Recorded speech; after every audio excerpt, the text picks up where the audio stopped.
A është duke i ardhur fundi qeverisë Edi Ramovicit? Atëherë nëse don me kuptu se pse po them kështu, kisha ftu me kqyr protestën e djeshme që është mojt tek nëna Shqipërisë se çfarë bëjnë policët shqiptar kundra protestuesve që kanë dalur për ta mbrojtur tokën e tyre.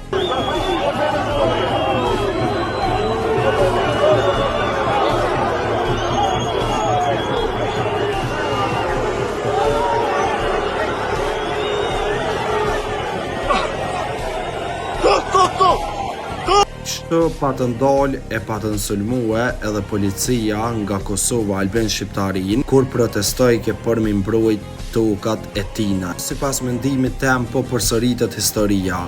Do të shkarkohet Edi Ramovici shumë shpejt, por në sen dhem që te nëna Shqipëri nuk ka politikan të mençur siç është Albin Shqiptaria që i mbron tokat e Shqiptarisë. Sipas mendimit tem duhet sa më shpejt mu bë bashkimi jonë që me pos veç një kryeministër e aj me kom veç Albin Shqiptari. Unë i përgëzoj njerëzit ose të themi popullin e nënës Shqipërit që kanë dalë mi a tregu vendin këtina Edi Ramovici. Mi a tregu që me tokat tona së mbën pazare.